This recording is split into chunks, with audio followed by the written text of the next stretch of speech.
Why so pricey? The hidden truth behind luxury sushi restaurant.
Accompanying a fisherman on a fishing trip for horse mackerel, a specialty of Kata in Wakayama Prefecture, Japan. I also experienced the actual fishing. Watch the 7-hour struggle on the boat.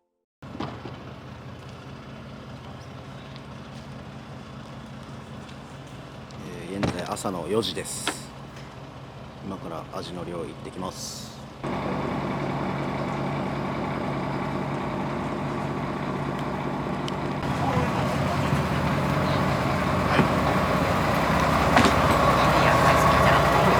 退職でいいんじゃん。朝これなんていう餌ですか？青い染め。青い染め。これがアジの餌。これを一匹一匹つけるか。大将もでも初めてのアジ釣り。朝焼けが綺麗だ。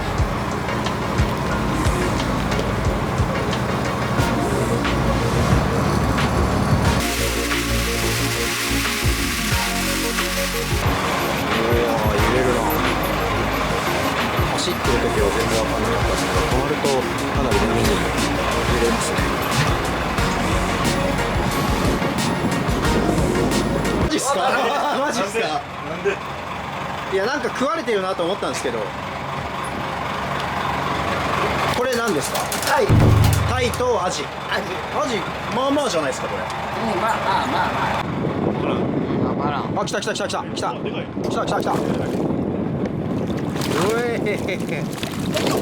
よっしゃー。これもアジですね。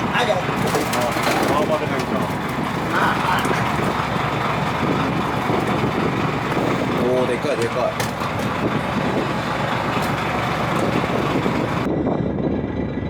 ここは海でいうと何湾になるんですか？大阪湾なんだ。ああ。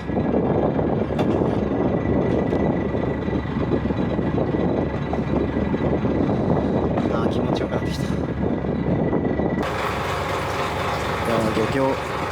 漁港出て1時間半、結構船酔いしてたんですけど少しは穏やかになりました。で、太陽がもう日が昇ってきましたね。すごい気持ちいいです。でも本当にこれだけ一匹一匹釣るのが大変だとありがたみを感じますね。はい、もっとバンバン釣れる方で僕も思ってました。来ました？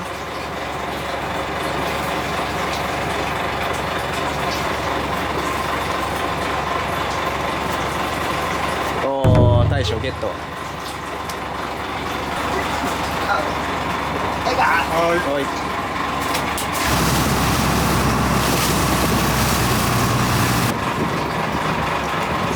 今和歌山と淡路島の中間ぐらいの海域にいます。や、ここまで来たんだ。来た。1、2、2、3。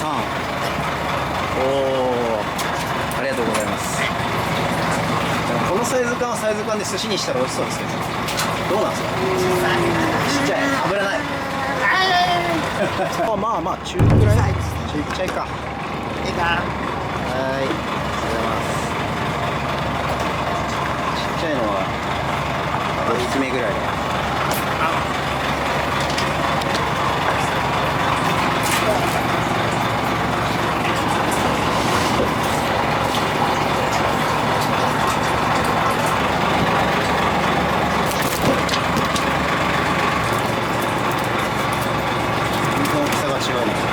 離すよ。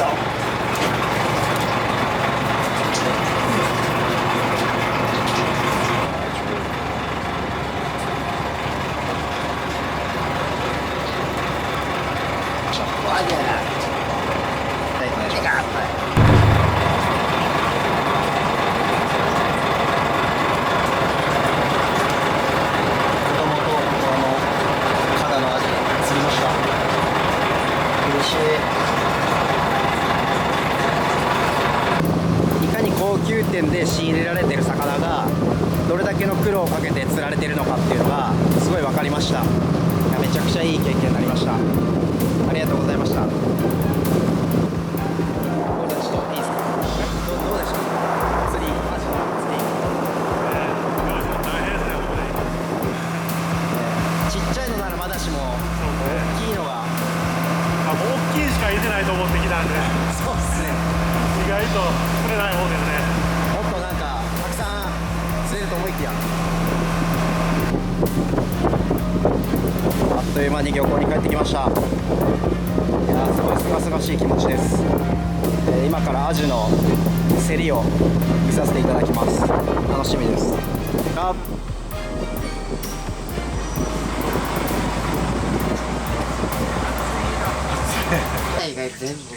最後の最後で。うわー、ここで締めるんだ。コ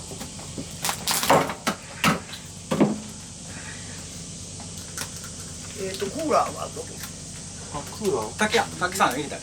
上を兄さんの入れた。あれはパック持ってきた。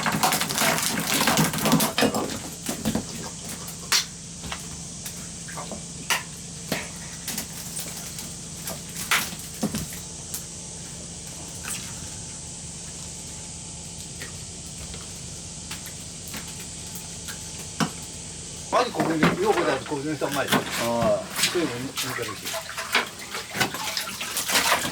あのや、サワーの崩しみたいにしてる。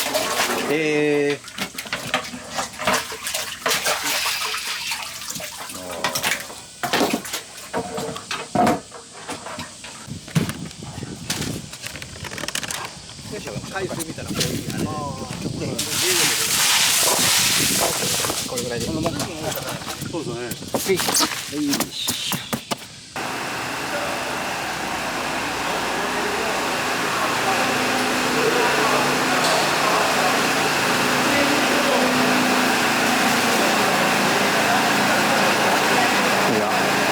ここはどういう場所なんですか？ここはもうカラで水揚げのされたカラだけの競り。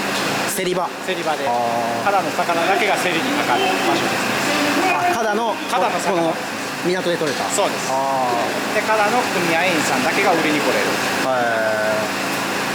買いに来られてる方々は魚屋さんですか？魚屋さん、仲買さん。仲買い。はい。で魚屋さんですね。大阪行きのなんで。結構勝手なイメージで競りっていうと本当朝4時とか5時とかにやってるイメージがあったんですけど、意外と11時半なんです。これが11時半っていうのは今日の競りを終わって明日の4時半の本場の一番の競り。あそれまでの間の先に産地の競りですね。じゃあ今仲買人さんが買ってる魚は大阪に行ったりとか豊洲に行ったりとか、場合によっては豊洲とかに。ね。じゃあ1日タイムラグがあるってことなんですね。タイムラグが出ますね。出るんやけどこの日のやつが今日の夜中に競りに出るので普通のところよりはちょっと早い。なるほど。の季節だと、まあ今日アジ取らせてもらいましたけど、カダだと何が？アジ、あとキジハタ、アコ。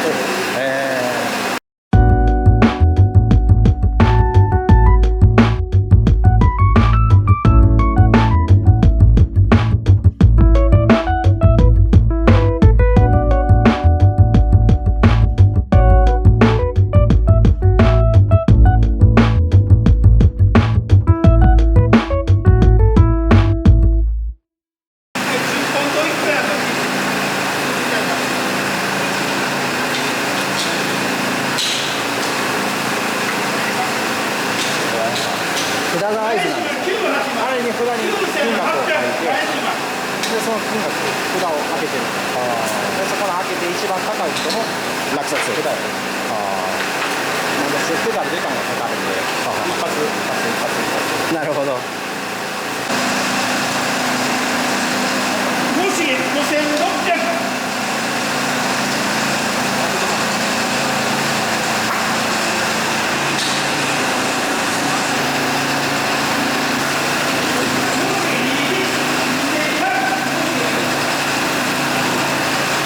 アジは縦縞に模様が入ってるのが特徴的なのが初めて知った。すごい模様。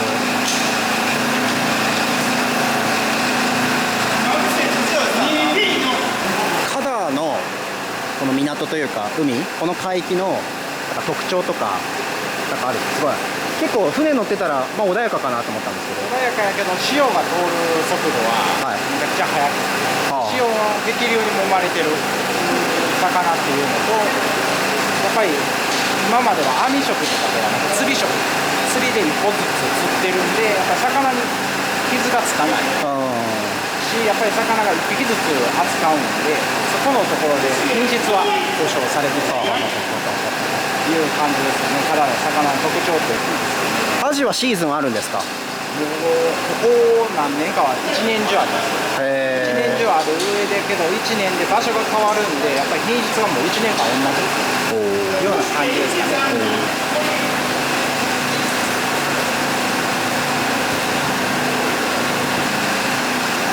でかっ。こ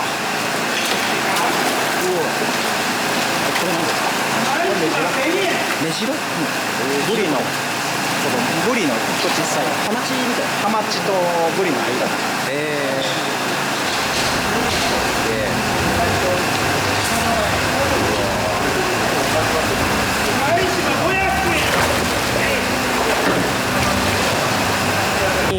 朝も毎日3時起きとか、はい。で夜も意外と遅い時間に、結構普通の人からするとすごいハードスケジュールというか大変じゃないですか、はい。なんかそれでもこう笑顔で続けられるというか、このお仕事の魅力ってなんかどんなところにありますか？やっぱり長い時間働いてるけど人との交流があるんで、持って行った時にやっぱり料理屋さんが良かったよとか、けどこんなのこうやってほしいとかって言って、やっぱり日々勉強なんで、はい、それが楽しくてやらせてもらってる感じですね。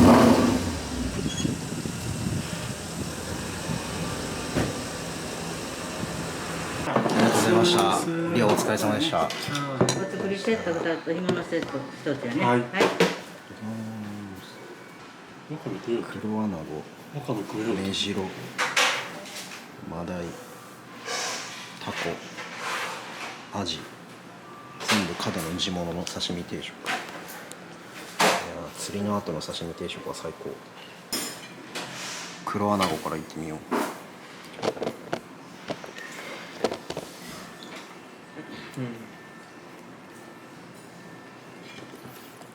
筋肉質。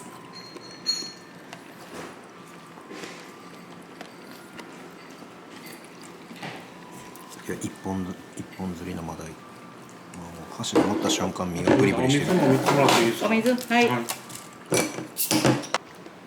メジロ。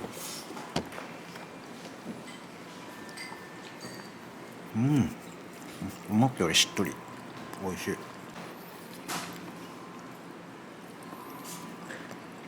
そしてカダの名物タコ。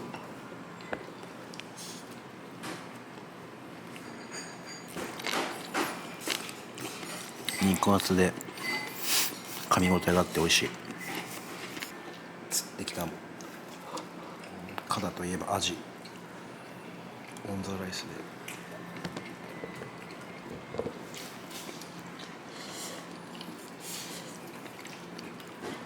いやー、地元で地魚食べれるって最高やな。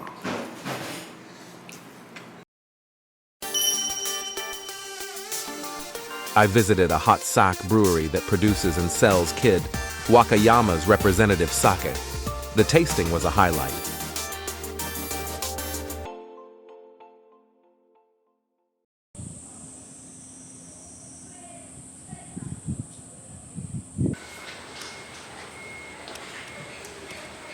ビールもやってる酒蔵っそうですねて、ビールとリキュールと結構あるんですか？ビールも日本酒も作ってる酒蔵って。少ないですね。ですよね日本酒ぐらいまあ何軒かありますけど、そんなに多くはないです。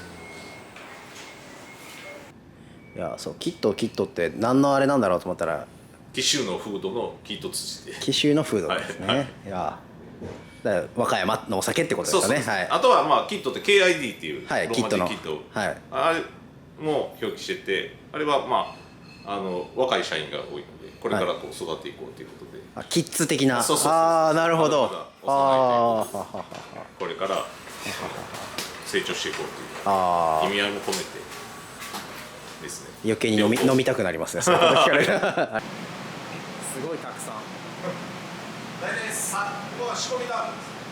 向こうもそうですけど、こっちがちょっとヒットのいいやつを仕込んでます。で、今レモン切ってますけど、5度にしてます。はい。リーター深いです。縦長にしてます。あ、こっちからなんだ。で、こっちとそれ同じ大きさなんですけど、リーターなんですけど、向こうの場合でしたら横に広いんで、冷水って周りしか回らないので、真ん中が温度下がりにくいんです。ここでお米と麹を、はい、蒸したお米を運んできて、はい、でここに広げるんですよ。はい。重さ測れるようになってるんですよ。乗せると。はい。なんであれみんな確認でするんですか？ここがついたんですね。ここの温度が基本的にやばいですね。ここは大体35度ぐらいなんですよね。でカーテンで仕切って3つの部屋に分かれてるんですけど、はい、向こう側が大体38から40ぐらいまで。いやー。で一番左が42、3度っていうか、5度ぐらいまでいくんですけど、はい、要は麹菌ってカビなんですよ。はい、カビを繁殖させる要は湿度環境を生むんですよね。ですので高温多湿の方があまりカビも生えやすいので、ただ他の雑菌も生えやすいんですよ。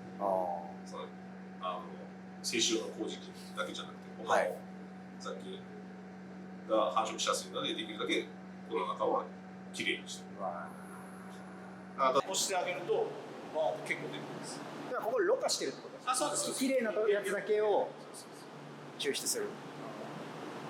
こして出てくるんですで、その液体っていうか出てこなかったやつが酒粕ですか？そうです。ここに酒粕が溜まっていくんだ。絞られて酒粕が板状みたいな。酒粕はどこに行くんですか？販売するんですか？なんか資料に。うちは奈良漬屋さんに行ったりとか、あと資料になるやつもありますし。はい。この見えてるところが全部山田錦の田んぼです。で山田錦って結構丈が高くなって、はい、150センチぐらい。はい。これぐらいになりますかね。これ収穫秋ですね。大体10月の第2週とかなんですけど、山田錦ともう一個メインで500万石、はい、それぞれお米としては酒米としてなんかどんな特徴があるんですか？山田錦の方が柔らかい味っていうか、500万石の方が硬い味です。500万石の方があんま溶けないんですよ。溶けないので淡白な感じのお酒になる。山田錦の方がこう膨らみのある、ふくよかな感じで、お町はもっと味のしっかりしたっていうのがイメージですけど、だけど酵母とかによって違うので、使う酵母によっては香りとかも出す香りとか違うので、はい、あとはその糖分をどれぐらい残すかっていうか、グルコースをどれぐらい残すかによって全然味わいも変わってくる。ビール、これがリキュール。柚子酒と梅酒の濁った酒です。はい。赤キットは一応日本酒です。赤キット、はい、スパークリングキットもありますね。そうですね。で無料残で色違いの通常キット。はい。びっくりしました。数限られてますけどって言われて。いや、これでもだいぶ絞ったんですけど。マジっすか。ありがとうございます。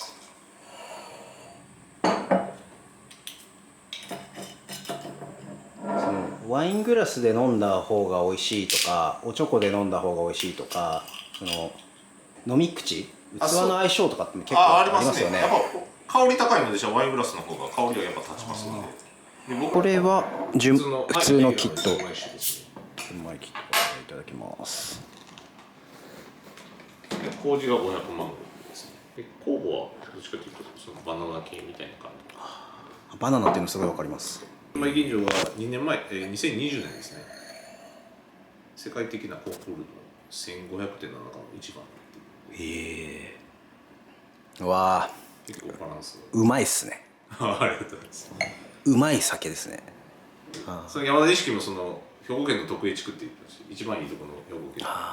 で無料山とキットの無料山ってキットのちょっと上のシリーズで、分かりやすく言うとキットがトヨタで無料山がレクサスシリーズみたいな。ちょっとハイブランド。そうそうそう。でこの赤キットがベースはこの純米吟醸とか500万個のお酒で作って、最後にですね赤米と黒米ですね。赤米と黒米ですねの玄米ですね。赤米だけでしたらちょっと茶色くなるぐらいなんですけど、黒米使うと赤紫とかなるので。不思議ですねこれ。日本酒ですね。日本酒です。味はすごい日本酒です。ちょっと甘めに仕上げてます。ビールもビール苦手な方でもこう飲めるっていうかいうタイプも作ってます。それスタンダードの。スタンダード。それも結構フルーティーな香りが。やっぱり優しいですねすごい。これレッドエール。レッドエールも受賞してますね。ゴールドメダル。アメリカのコンクールで金賞を取ってます。僕これが好きですね。日本酒もう平和酒造さん入られて20数年やってらっしゃるじゃないですか。いろいろ今日いろいろ話聞かせてもらって、結構体力勝負だったりとか大変なことも多いなっていう中で、それだけ続けられてるこう日本酒の魅力とか、あとこの平和酒造さんのそれだけ長く続けてらっしゃる魅力というか、それってどんなところにあるんですか？一番いいものを作りたいなで、キット立ち上げた時にヤマトの話もして、世界一の日本酒を作れるように僕はそれが一つ目標は達成できた。無料山。そうですね。キットのその特徴、いろんなその多種多様な日本酒があるじゃないですか。特徴で言うと他と比べてやっぱここが他と違うみたいなところで分かりやすいところで言うとどこにあるんですか？飲みやすい。柔らかい感じ。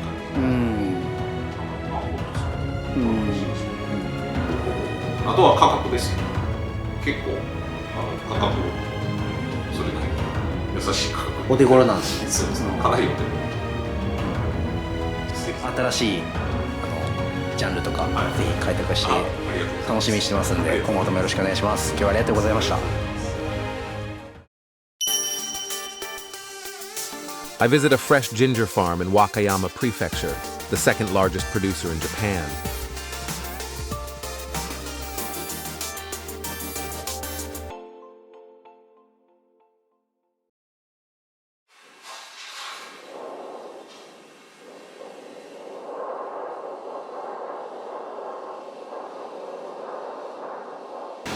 こんなに高さが出るんですね。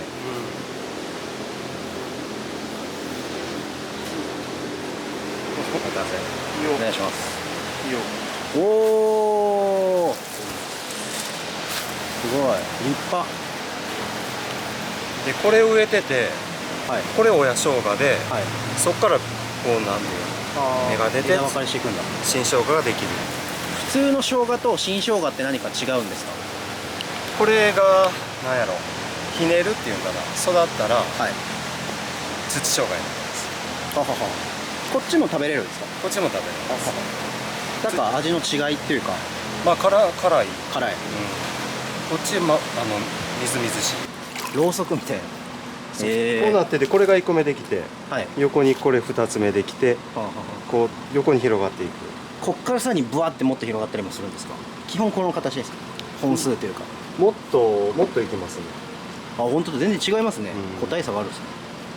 もう一個一個全然違う。あ、本当だ、形。辛くないと思うんやけど辛かったりすはい、る。ありがとうございます。でも先の方でいいですかね。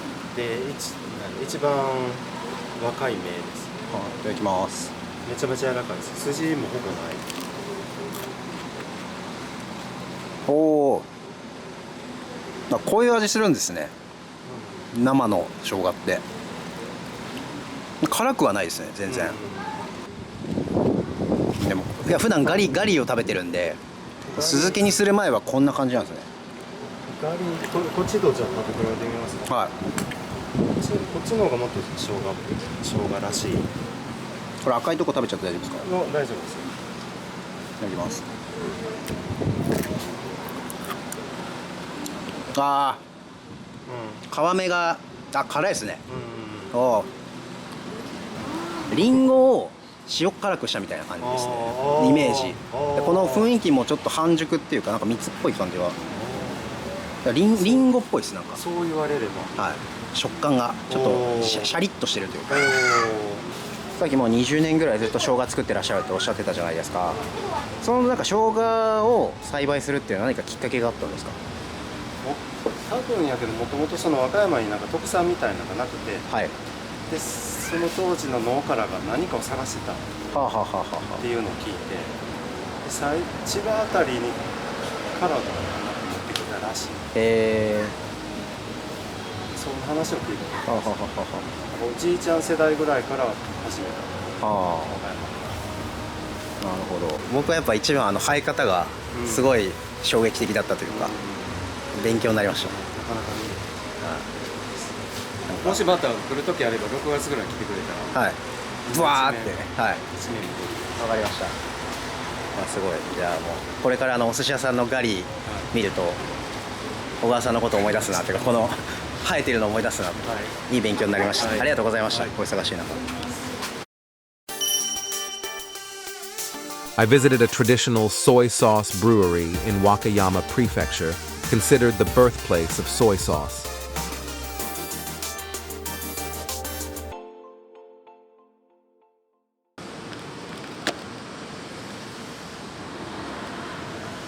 大手の醤油屋さんで4ヶ月半とかから6ヶ月とかってよく言われてるんですけども、はい。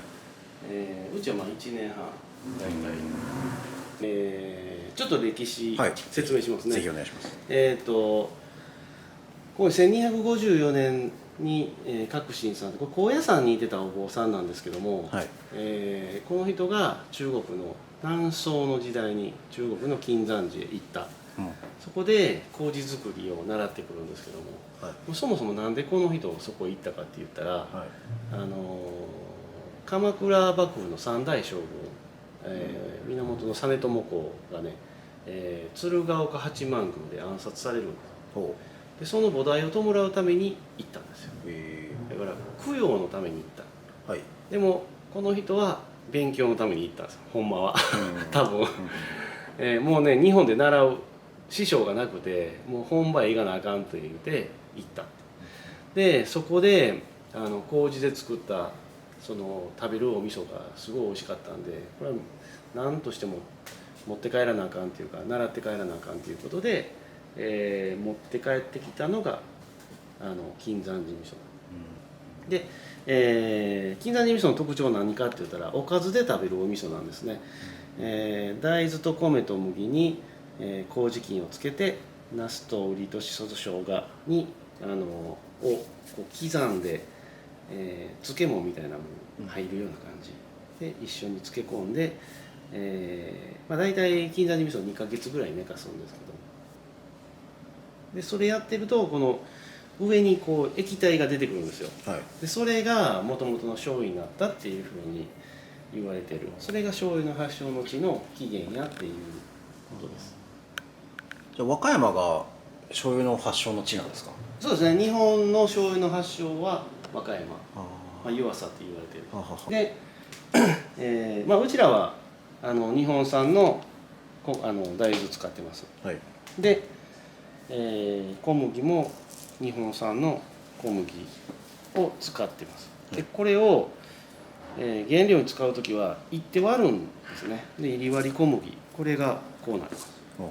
どうやって醤油作るんよってなるんですけども、はい、まあ、大豆と小麦と塩なんですよ、はい、原料って。それに麹菌、これなんでいるかって言ったら、大豆の水分を小麦に吸わすんですよ、はい、でそれで水分調整して、この菌を振って3日間寝かすんですね。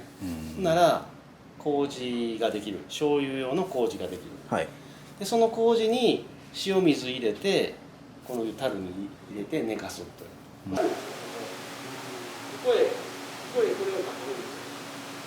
ですよ。だからこれストッパーになって今度下へ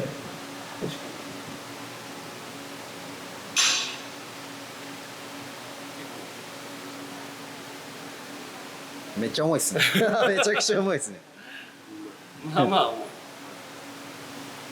この布ってこれですか？あ、そうです。これに絞って、はい、9リッターぐらい絞るんですよ。ここでこうきれいにまっすぐにならして、で四隅折りたたんで、これで蓋するんですよ。これぐらい隙間空くんで、それにこの小さい布をかぶせて蓋して、またその上に座布団みたいに乗っていくっていうのが70段から80段ぐらい一列についてます。上手な人やったら揃うよ。下手な人やったらこの厚みバラバラになる。そこにも技術が。そう、こう結構難しいんですよ。揃えるのめっちゃ難しいです。これ本当だ、垂れてる。おお。いいですか？いただきます。醤油って規格があるんですよ。はい。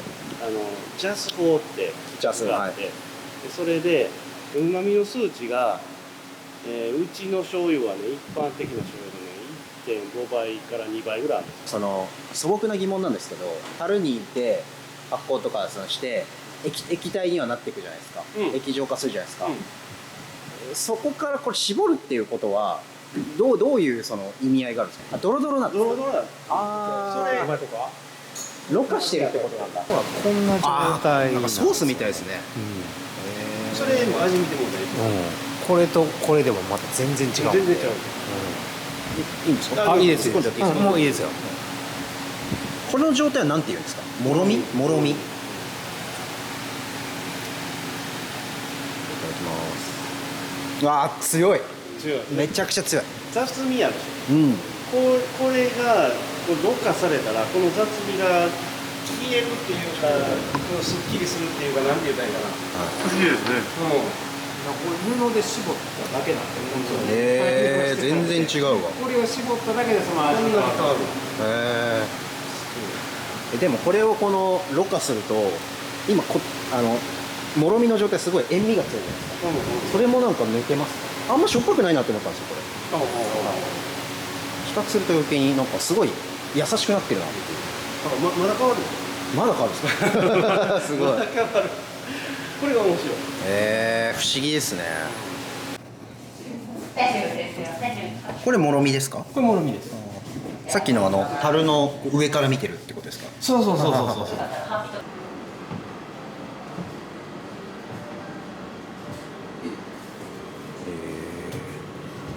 このサイズで1600円はかなり高級ですよね。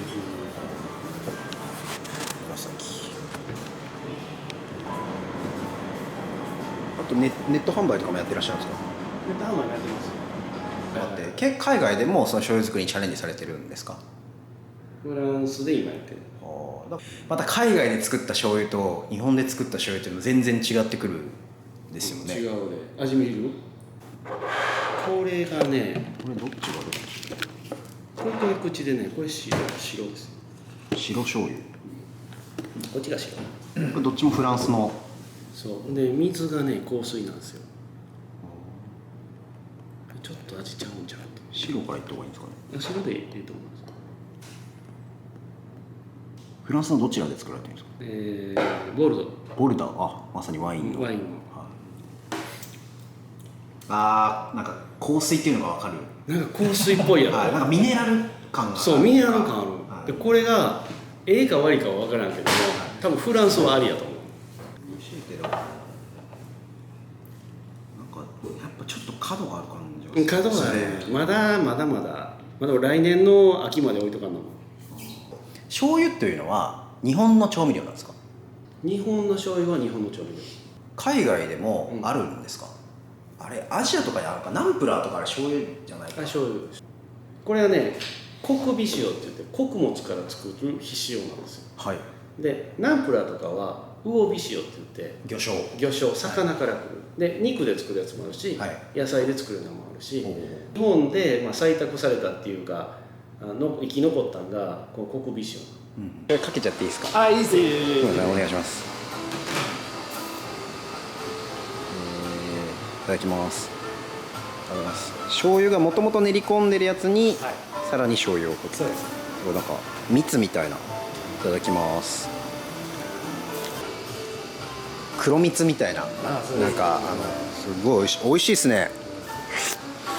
甘じょっぱくて美味しい。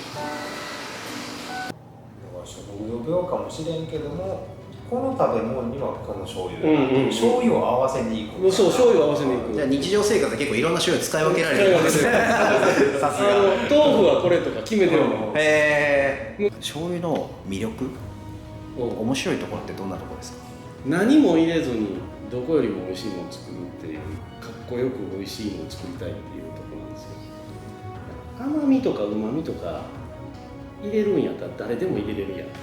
でも入れずに美味しいものを作るのはすごい難しいと思うんですよ。でその究極って何やろって。で僕も作りながらってこうやりながら美味しいものできて、これ以上美味しいものないやろと思ってても美味しいもの作れるんですよね。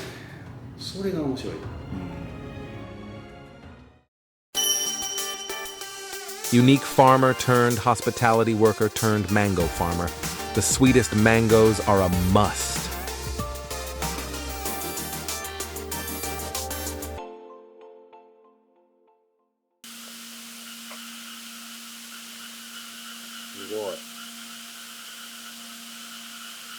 It's 来るけど今日一番多分茂ってます。本当ですか。マンゴーはやっぱり人と違うもん、美味しいものを植木鉢というか、これ今このハウスに何体ぐらいあるんですか。今300鉢ぐらいですかね。300本ぐらいあります。で7種類ぐらいですかね。あ、品種が違うんですね。確か温暖な場所で作られるイメージが。和歌山はただ今までそんなに作ってないんですけど、今もまあそんなに多分作ってないと思うんですけど、日照時間っていうのはすごい長いんですよ。なんで、日当たりに関してはもう一日通して長い時間あるんで、なんで、温度管理さえできれば作れる。これが完熟したら落ちるんですよ。袋の中にポトッと落ちるんですよ。なるほど。これまだ落ちてないんで収穫じゃないんですけど、これを毎日回って落ちてるやつを収穫していくっていう感じですね。まだこういうまだ緑のこれが黄色になってくるんですよ。この品種は金蜜っていう品種なんで、あ、本当だ。徐々に黄色い。でこれも多分あと1日か2日ぐらいしたらポトッとで収穫。ハウスかと思いきやすごい奥行きもあるし、やっぱ鉢の数も多いから結構規模感がやっぱり朝早からで、このね大きいタイプのマンゴーは結構スーパーとかでよく見るんですけど、ミニがねやっぱりちっちゃいんで形とかも悪いし見た目も悪いんですけど、ミニがやっぱ一番美味しいんですよ。へえ。もうほんまにこの産地でしか味わえない。へえ。ちょっと持ってきてるんで。はい。ありがとうございます。ミニは作ろうと思って作れるわけじゃないです。じゃないんですよ。これ受粉虫入れて受粉さすんですけど、でその受粉がうまいこといかんかったやつがミニになっていくんです。へえ。でも甘いんですか？甘い。へえ、楽しみです。こういうのがこういう色になってくるんです。これミニなんですけど、こういう鮮やかな赤色になってくるとポトッと落ちるんですけど、ミニって重さがないんで自重では落ちないんですよ。大きいやつだと自重でポトッと落ちるんですけども、こういうやつはもうこうやって取るような感じです。だいたい1日の流れでいうと朝何時から？朝これぐらい、6時ぐらいから収穫水やりしてでもう全部取り終わってで選果するところへ持って行ってで、サイズ別に分けてでお客さんから注文もらってるやつに箱詰めしてでパック詰めしてお店に並べに行くっていう感じ。もうそしたら夕方ですよね。うわすごい色。ちゃんとマンゴーですね。ちっちゃいけどちゃんとマンゴーです。うわ水分量がどうぞ。いいですか？はい、いただきます。すいません。ちょっと冷やしてないんでこれ取ったやつなんで。おお、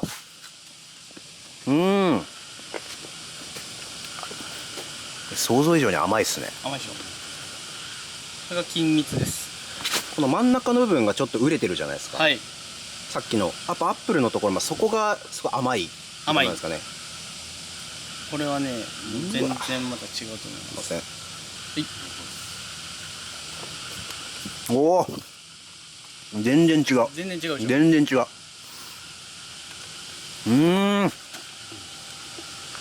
こっちの方が甘いって感じですね。甘い、もう砂糖みたいな感じですね。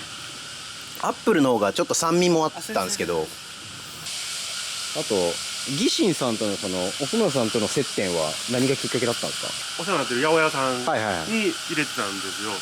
それで最初電話してもらって、ですごいいいなと思って、で会いに来てすぐ、で話聞いてね、マンゴーもですし吉本さんも好きになったんで、でそのシーズン使わせてもらって、そこからね6年前からですね、毎年このシーズンにはありがたいお世話になってます。いやでもブランド品の販売をされてたっていうところでいうと、マンゴーもブランド品ですもんね。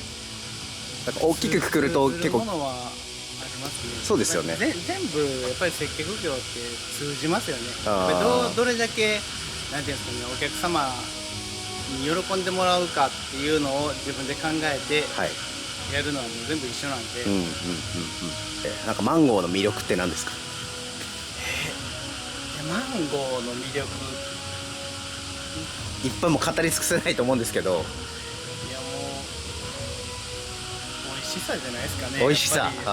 僕は最初にマンゴーを食べた時に、マンゴー味って世の中にものすごい出回ってるんですけど、ほんまのマンゴーを食べた時のこの美味しさを味わってほしい。ありがとうございます。ありがとうございます。すごいいい勉強させていただきました。ありがとうございます。Natural Mazuma wasabi from the town of Inan in Wakayama Prefecture, which is believed to be the birthplace of Mazuma wasabi. The road to the wasabi growing deep in the mountains was a tough one.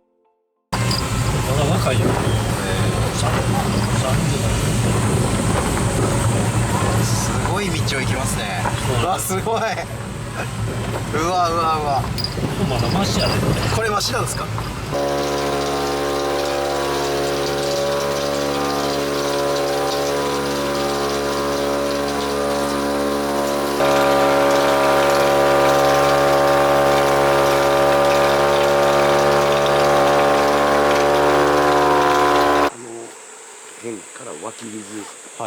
水が湧き出して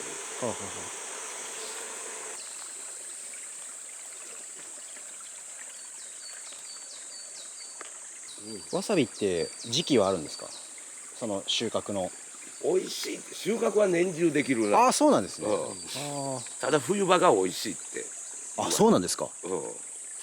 後でちょっと傷みやすい。そうやな、やっぱり傷みやすい、どうしても。お、イメージと違う。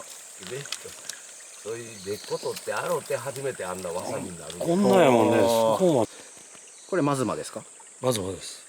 マズマだね。マズマしよそれは。こういうはでもでかなったるな。まあでかなったる方やな。なあ。すげえ。これでも70グラムもないくらいちゃう。一応葉っぱ全部落として出荷の状態にすると。これかじっていいんですか？そこをちょっと軽く噛んでみてください。はい。いただきます。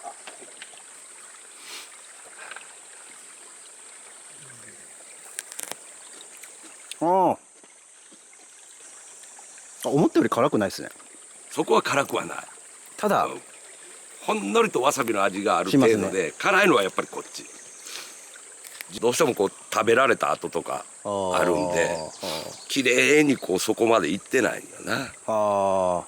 何食べられるんちゃうんですか？こんな中にエビがあるらしいんや。目には見えるけど。そいつが食べるらしい。下で取る？あ、立派ですね。このだけ。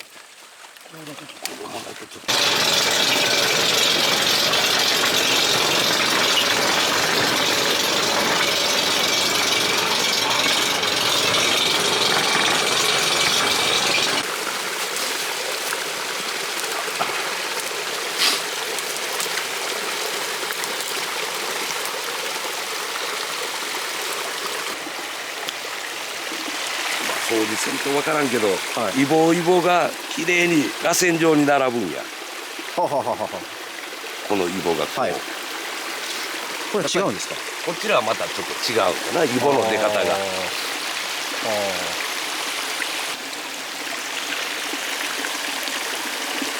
すごいナチュラルですよね。変にその手をかけてないっていうか、自然のところに生えたものの中からっていうので、なんかまた違った良さがあるのかなって思ったんですよね。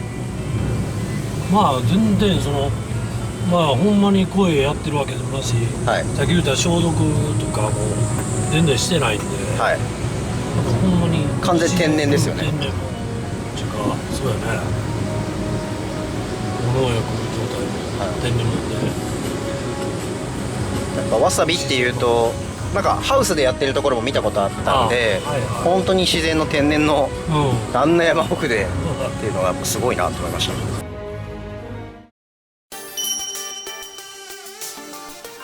I visited the only special brewery in Japan. They make vinegar and sake for sale.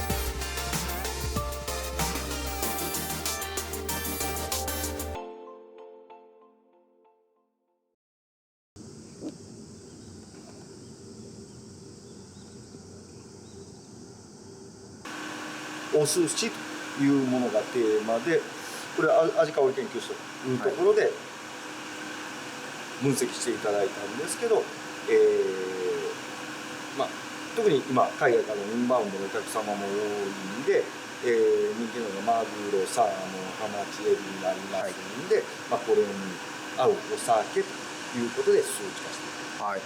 でこれをいただきます。ハマチ、はい。辛口。で真ん中がお松ですんでエビ。で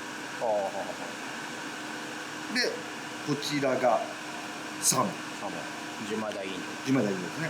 でこれが赤酢になります。赤酢の、はい。でこれちょっと飛ばして、これが一応マグロ、ハマチ、サーモン、エビ。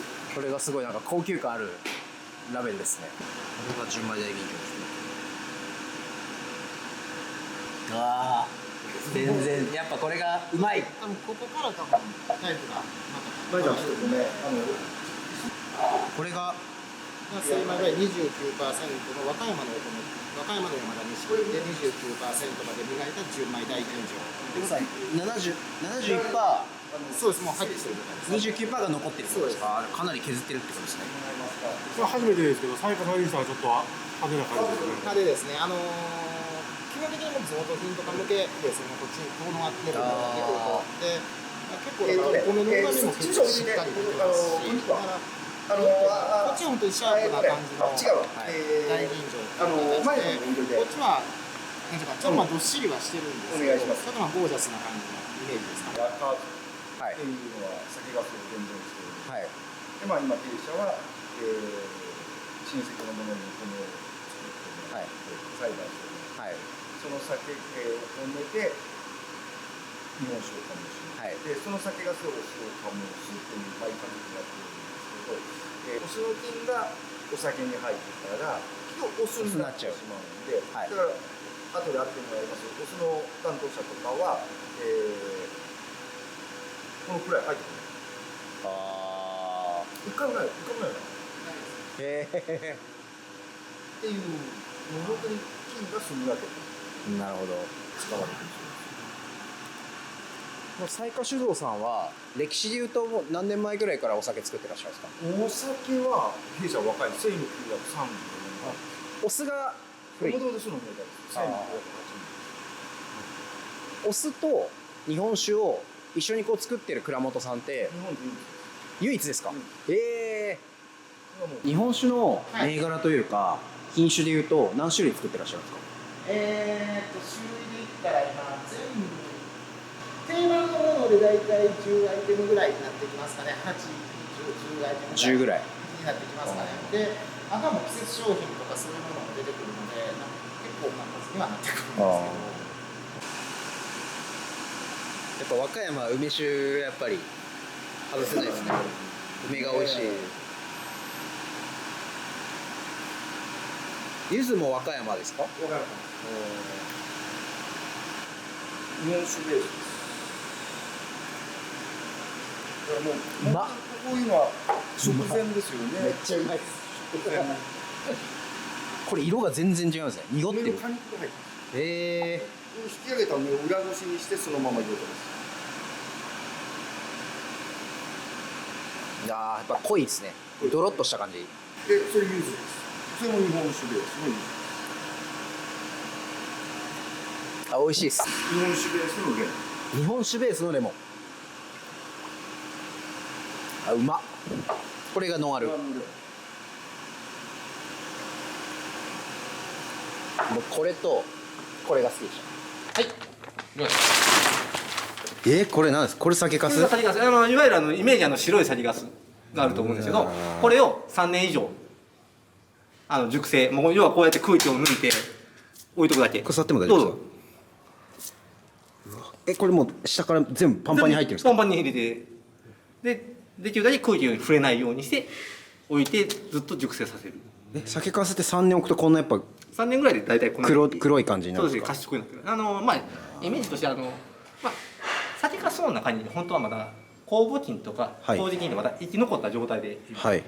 でもちろんお米の酒粕の中にお米なんで栄養分そのお酒にばっかりいかないとまだ残ってるやつもございますんで、ね、それをどんどん残った酵母菌とかがどんどんまた分解して栄養分でアミノ酸とかいろんなものに分解していくんです。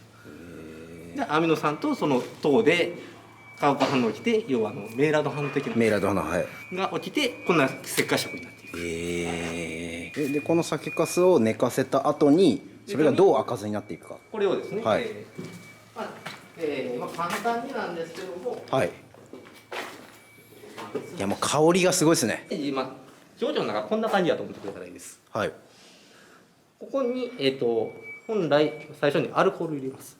でジンジャー赤酢の場合はそのアルコールは日本酒を入れます。で次に、お湯、水でもいいんですけどお湯を入れます。で、その後に種酢ですね、お酢、お酢の素、種酢を入れます。製品なんですけどもお酢を入れます。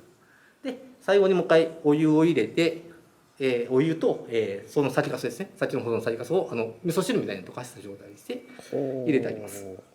で全体の温度を大体38度から40度になるようにお湯をもう一回入れて調整した後に最後に酢酸菌を植えます。これで赤酢ができます。なんでこれ実際この要はここの部分が赤酢の状態になるんですけども、この酒粕入ってなかったら要はこんなのです。そんな白いんだ。そうです。これはもう酒粕入ってる入ってないの違いなんで。こっちはもう入ってるんですか？こっちこのもやっとしてるのがこれは酒粕です。この下に埋まってるのが酒粕。そうです。じゃあ最低で1年ですね。すぐにはできないってことなんですね。そうです。だから最速3年ですね。最速3年。大体今の状況でいくと最速3年。酒粕から考えると3年ですね。わあ、手間がかかるんだ。お米作ってお米でお酒作ってお酒と酒粕を作って酒粕で3年寝かしてでお酢で、これを仕込んで4ヶ月。うわ。よりその希少性が分かります。そうやってお話聞くと。だから最速3年半ですね。これ今この空間に何個樽があるんですか？ざっくりここだけで30弱はあるんですかね。一応関西の食酢の木桶蔵っていう条件もつきますけども、一応西日本最大級なんで。失礼します。できるだけキープしたいんで。上に貼ってる膜が酢酸菌です。これは定期的に棒で混ぜたりするんですか？混ぜないです。混ぜちゃうと菌死んじゃうんで。うわ、何この香り。ちょっとこれ強烈ですね。まだちょっと若干アルコール臭残ってるかなと思うんです。酔っ払いそうですね。なんでそのアルコールをどんどん今お酢にその酢酸菌がお酢にどんどん変換していってるところなんで。酢酸菌っていうのはこれなんか添加するんですか？この酒粕に。自然と出てくるんですか？酢酸菌は僕らがずっと今まで継いできた酢酸菌を先月移した酢酸菌をどんどん植えていきます。継いでいきます。なんでこの酢酸菌は創業当時の酢酸菌です。赤酢のすごい手間かかるじゃないですか。でも魅力というかこだわりというか、そのあたりをぜひ生産者の方に聞かせていただきたい。いやもう本当にその宗教、食文化の垣根を越えて世界中の皆様に美味しい料理をすることがあるんですけど、これお寿司文化が広まるっていうのが一番僕らにとってありがたいことなんですよ。ただ僕らができるのはもうその中の赤酢を提供させていただくことしかできないんですけど、そういった意味で宗教、当社だったら当社、肌だったら肌で食文化、ビーガンだったらビーガンの食文化を超えて、皆様に美味しいお寿司を召し上がっていただけることに貢献できればと思っているので、だから今みたいな形で使ってらっしゃるというか、使ってる側からしてこうなんか良さというかご自身の言葉で地元和歌山ですけど、もともと和歌山好きじゃなくて他府県のものばっかり使ってた時に県外の方も増えていて、自分自身和歌山を大事にしたいなと思った時に全て調味料から食材を見直した時に、偶然ですけどサイヤさんに出会って、寿司屋でやっぱり酢飯買えるそう入るってなかなかね大きなことだと思うんですけど、やっぱりちょっと一新したいなと思ってで相談をさせてもらって。それで小倉さんがこういう形でやっていただいてるので、僕らとしてもやっぱ嬉しいですし、でその文化をやっぱり大事にして伝えていきたい。だからその和歌山の発祥の地に来た時には小倉さんここで、こういうふうに召し上がっていただけたら、和歌山を代表するお寿司屋さんで、そこで召し上がっていたら、和歌山の寿司は一つ違うな。やっぱり僕らももちろん皆さんの腕ですから、皆さん言われると思いますし、そう言ってもらったら嬉しいですね。今日はありがとうございました。忙しい中、引き続きよろしくお願いします。ありがとうございます。